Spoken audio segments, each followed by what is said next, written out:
Yo, what's going on, guys? Dr. Schwaz here. Welcome back to another Gears 5 video. Today I'm going to be doing a skill card tier list ranking for the assault classes in Escape. So this will start my Escape series. So previously I did a tier list for all the classes in Horde. So I'm going to be breaking it down by class types in Escape. So we're going to be discussing the Blademaster, ranking all the skill cards for that class in Escape, and then Demolitions, Blademaster, Demolitions, Infiltrator, Marksman, and Nomad. Yeah, so if you have any comments or questions or disagreements or whatever, feel free to leave a comment. Doing this for discussion, just to keep talking about Gears 5 and stuff. So let's get started here with another skill card tier list ranking. Feel free to check out the description. There will be a screen coming up in the video. There will be timestamps so that you can watch tier list rankings for each class. I'll also have it in the description as well. So let's get started here, guys. Alright, so I've got the Blademaster skill cards A through Z down here at the bottom. And then I've got the classes ranked excellent, the tiers ranked excellent all the way to poor, kind of like a grading scale. I'm going to rank all the cards for Escape in that way. So let's get started. Ambush, I'd probably put below average. Kills from behind, reduce ult cooldown by 30 seconds. In some Escape maps, you do have longer recharge, so it could be useful in that situation. But compared to the rest of the classes cards, I'd say this is below average just because of its functionality. It's okay. Having a card that reduces your ultimate is nice, but Blademaster's ultimate doesn't really take super long to recharge, so don't really warrant running it. Banana Clip is poor. Again, a beginner card. Banana Clip gives you extra Talon magazine size, so it increases the length of the magazine before you have to reload. I mean, you spawn with the Talon in Escape.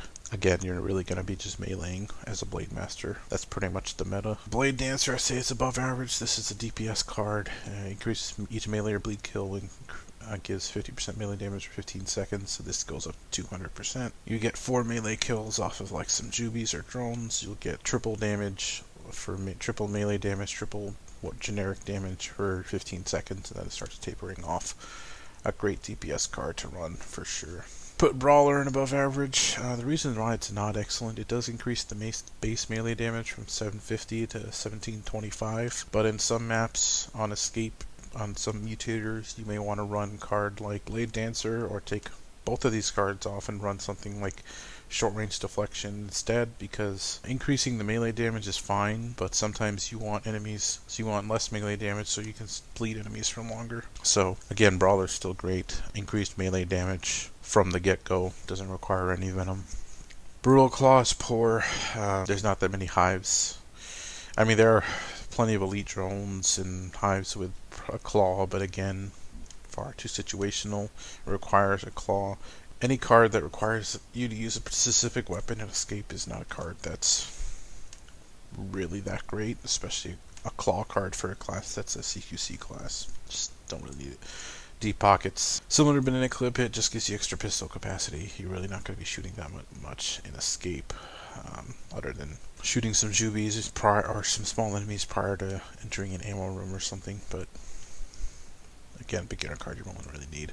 Efficient Executioner, probably put below average. It's nice. Beginner card to run. Gives you ammo. An ammo pouch every execution you get, which can help other classes, but there are a lot better options. Energy Surge is not useful in Escape. There's no power taps, so not much to mention there. Nasher Mastery, I'd say it's probably average. You do have plenty of Nashers available in Escape from Grenadiers. And ammo rooms, I think you can get a Nasher in almost every hive, with the exception of 1 or 2 at the top of my head. So having extra damage for that is nice, but again, it's just a secondary sort of playstyle card instead of just melee everything 100%. Mid-range deflection is probably a mid-range card. Ballistic damage resistance between 5 and 10 meters. It's solid for that range, but as a CQC class, short range deflection trumps that. So on the flank, I'd say it's another DPS card. If you want to play a different style than just meleeing everything, you can pair it with Nasher Mastery and do decent damage from behind. There's not a lot of situations though where you're going to be shooting enemies from behind, other than like a few hives where you can divert attention from certain enemies, have your teammates aggro some, and then you can sort of flank Scions and kill them like that. But yeah, Shock Chain I think is excellent. Electroblade affects 6 nearby enemies. It just makes your ultimate so much better, as the Shock Chain will transfer bleed to enemies, and then that bleed can go to an enemy 5 meters away, and you can start bleeding everything, and then that bleed can also recharge your ultimate for the next use, so definitely a great card to run. Shock Shield I think is average. This card just gives you stim, 250 HP stim once you activate the Electroblade ultimate. It's nice, it gives you a little bit of health gate prior to running into a bunch of enemies and meleeing the heck out of them, but I think there are some better cards for giving the Blademaster some more damage resistance, health regen. This is solid though. Short range deflection I think is excellent. Ballistic damage resistance within 5 meters. This card is the difference between you sponging an extra Nasher bullet, an extra couple of claw bullets, a sniper bullet sometimes. Definitely a great card to run. Just adds to the survivability. Thrill of the Hunt, probably the most important card for the class, gives you forced healing near bleeding enemies. And the good thing about the card is that it does not have to be bleeding from the Blademaster. It can be from any other class that does bleed damage. One thing about the card is in Escape, this is obviously CQC class. Once you like melee a Scion, you do want to like jump back so you don't get punched, and then run back to it so that you're within the 2.5 meter range of it, so you can get the resistance and the forced healing that it gives you. Also adds to the passive, which gives you 50% regen on a bleed or melee kill, so this just adds to that, giving the class so much survivability. Venom Blade, you pretty much need that in Escape. I mean, you can't really do much without it. That just gives you bleed damage, base bleed damage when you're in the Venom. In Horde you obviously don't need Venom Blade, but in Escape you need Venom Blade. Venom Blade causes bleed damage for 160%.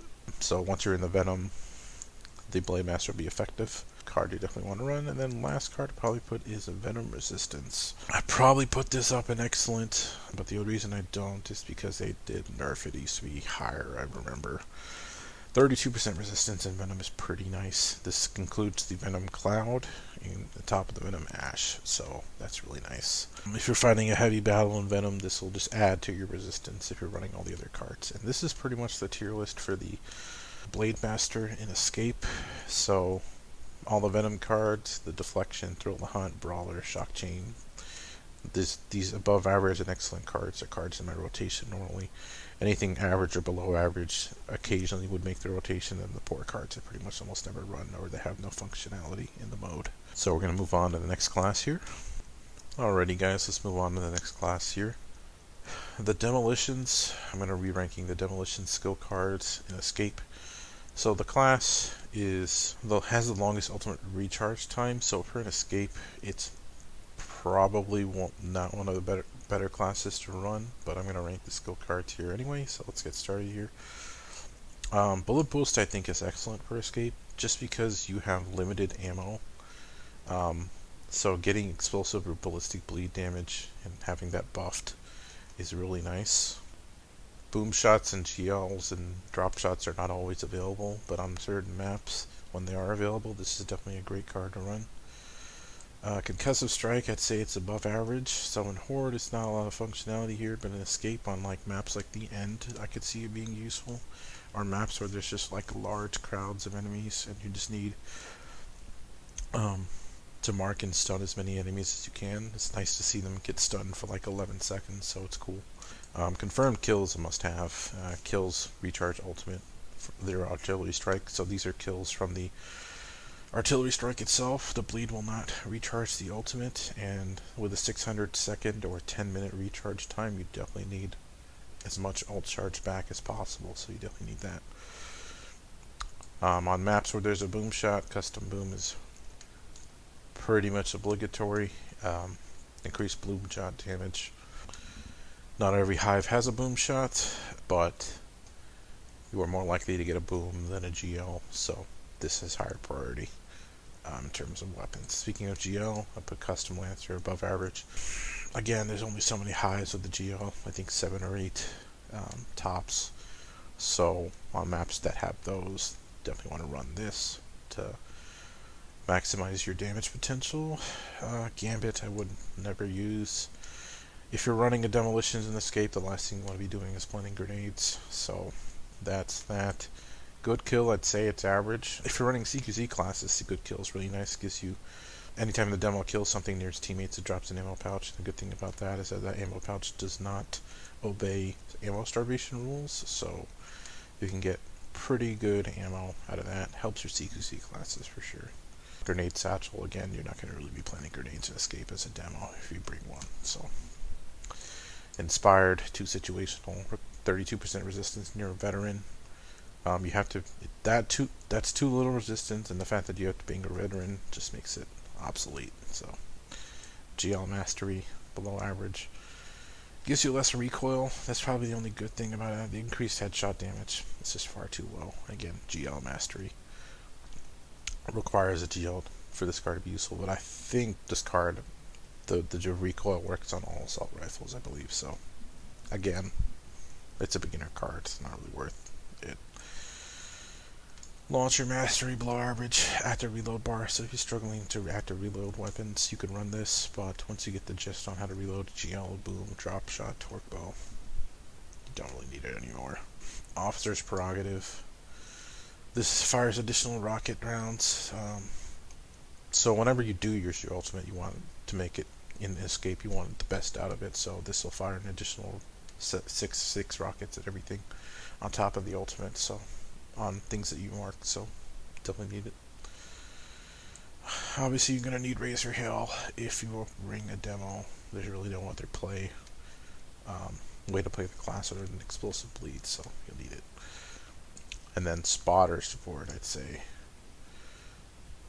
If you're bringing a Tactician, it's still average just because you really don't need it if you're the main damage dealer, but if you bring a Tactician in that situation, it can be very nice. Pairing it with interrogation on maps like The End can be very clutch and very nice. So definitely useful there. And that is the tier list ranking for demos. So basically all the Explosive Bleed cards, average and below average cards are rarely used, and then cards that just have no relevancy in Escape, the grenade planting cards and Inspired at the bottom. And that is the tier list ranking for the Demolitions in Escape. We're going to move on to the next class.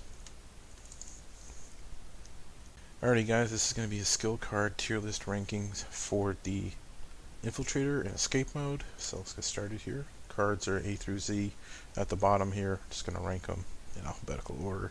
Blood Resonance is excellent, you'll need it. Bleeding damage, bleeding enemies take more shotgun damage. A shotgun or a Nasher or an Overkill is pretty much in 30 or 31 of the hives, except one, I don't remember which, but once you get a Nasher, you'll definitely need the bleed. I think Chain's average, I'd probably say below average really, just because they nerfed it.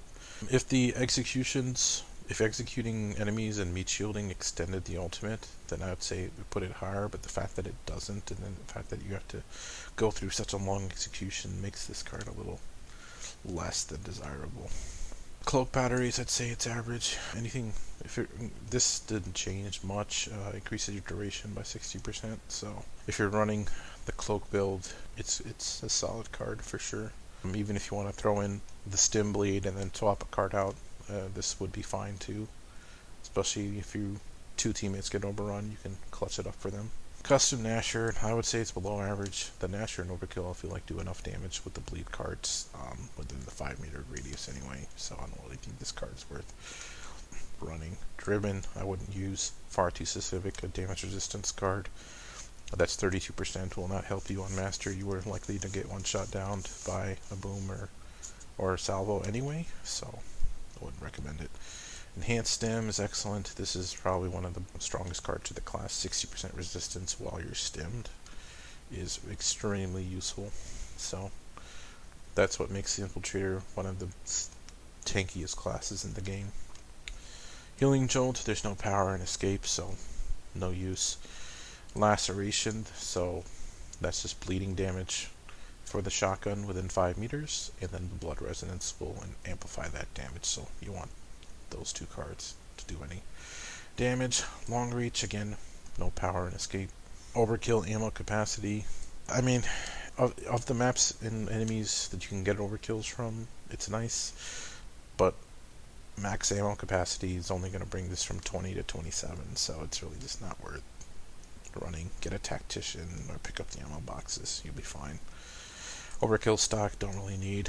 We have a tutorial on the channel on how to shoot the overkill more efficiently, and that's just by holding down the right trigger and letting go instead of spamming. So you really don't need overkill stock. Once you learn the ins and outs on how to shoot the overkill, you really don't need it. Reaper is excellent. You need that. That's shotgun kills give you 50% stim. That's what keeps the class tanky. 50% stim. So 2 shotgun kills will give you full stim. Speed loaders, it's a solid beginner card, but if eventually you will get the hang of reloading with the Nasher and overkill, so you really don't need it. Stim batteries, I'd say it's above average. Honestly, I'd probably put it at the top, but I need a card in this category, so this increases your stim capacity to 230% higher than base. So with this card and then enhanced stim, or the tankiest class in the game, you can sponge pretty much just about everything. Still a great card to run. And that's pretty much the tier list for the Infiltrator. So just the 2 stims and the 3 bleeds are pretty much your play here. Occasionally you can swap out a cloak card or the custom Nasher depending on the hive, and then all these other cards at the bottom are not very useful. So that's the skill card tier list ranking for the Infiltrator and Escape. I'm going to move on to the next class now. Alrighty guys, this is the skill card tier list ranking for the Marksman and Escape. So let's get started here. Ambush is a must-have. This gives you double critical damage when enemies are above 90% health, which in most situations where you have a Marksman Escape, you will be either in the ultimate or clearing out a room, so that's something you'll want. Counter snipe I wouldn't recommend at all. On the master level, 32% resistance is not worth having at all. It's a solid beginner card. Other than that, once you level up the class, you can ditch this. Critical Parade, I'd say it's above average. X-ray critical hits extend X-ray by 25%. This card allows you to clear rooms quite easily as long as you're landing your shots, so definitely something you want to bring. M-bar ammo capacity, the M-bar in this game is far too weak to be worth running. The only hive that you would ever use this on is the split, where there are no long shots available and you only have M-bars. So other than that, would not run it.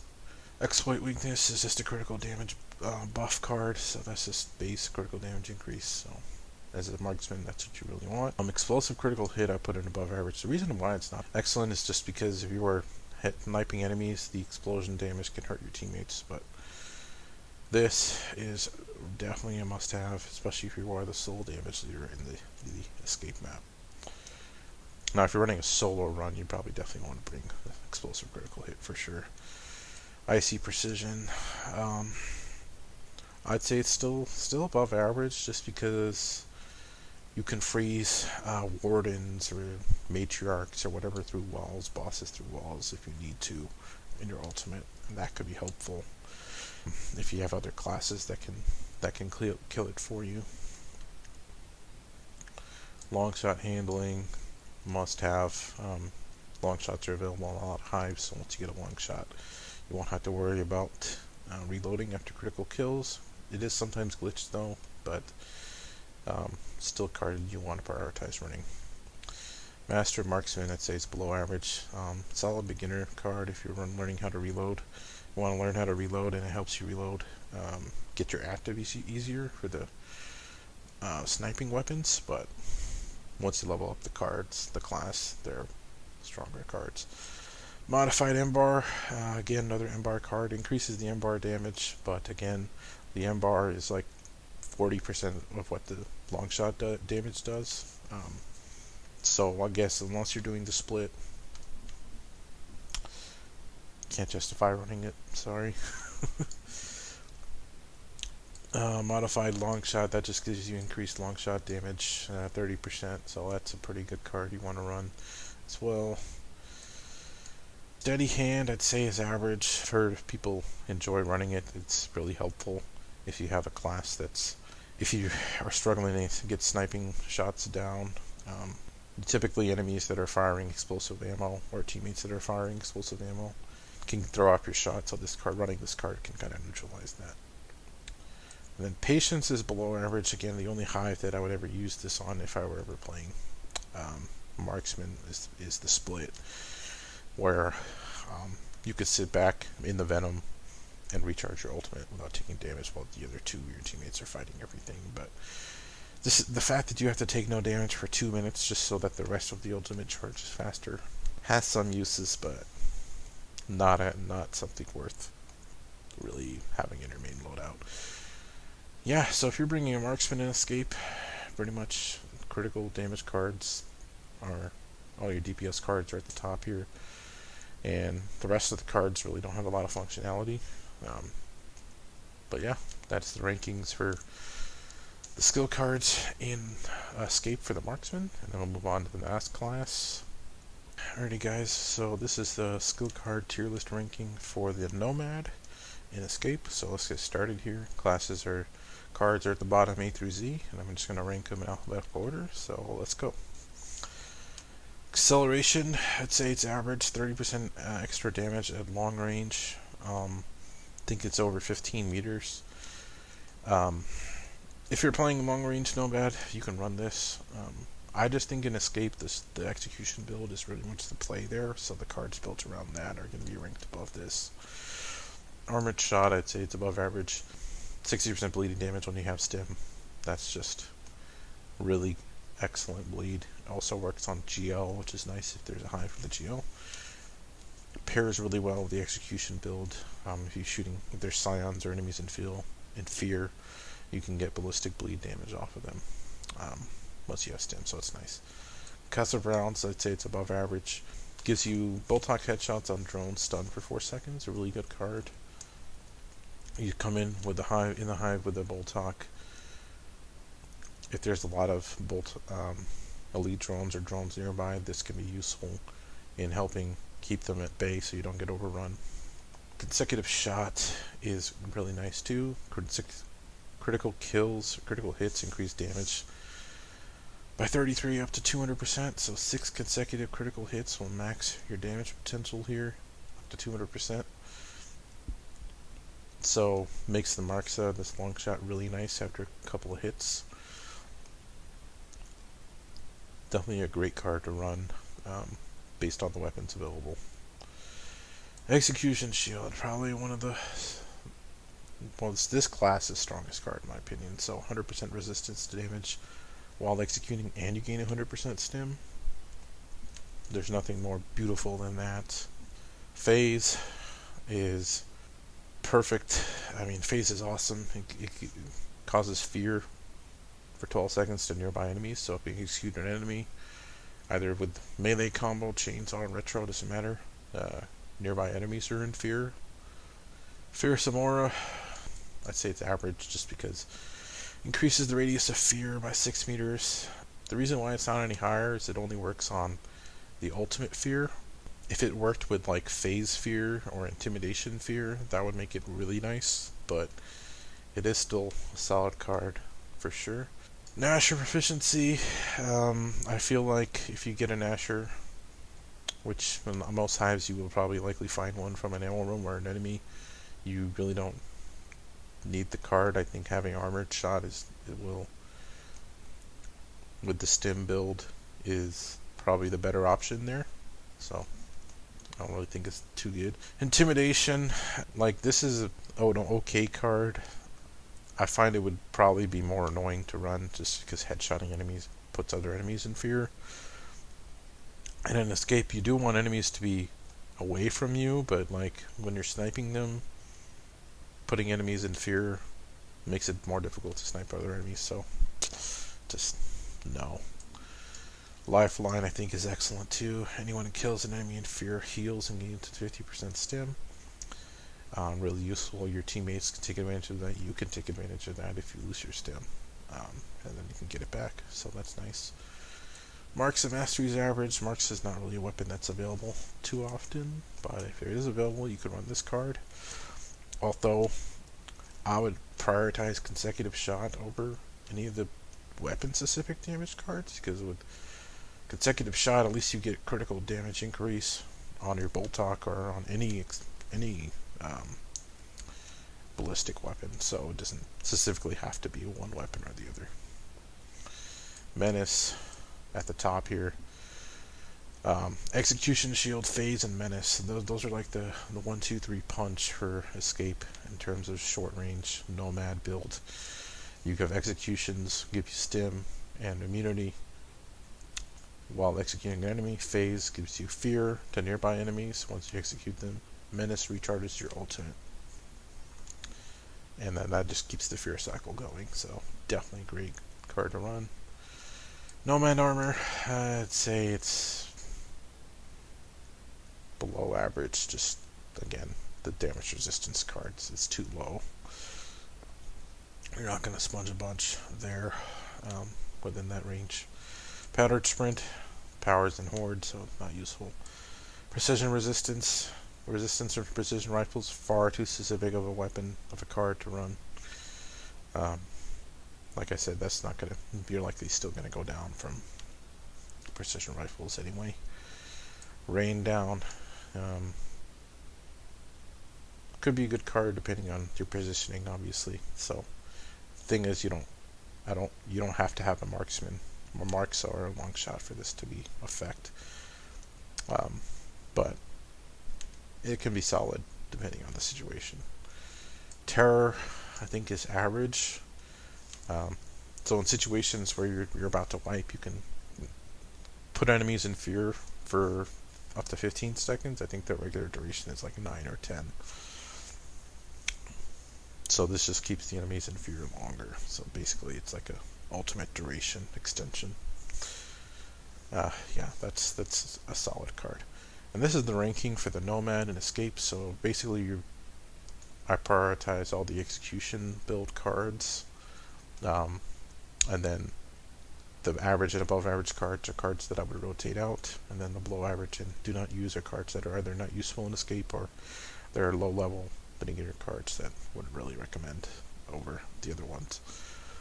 And that is pretty much the tier list ranking for the Nomad and Escape, and that'll summarize the tier list ranking for all the assault classes in Escape.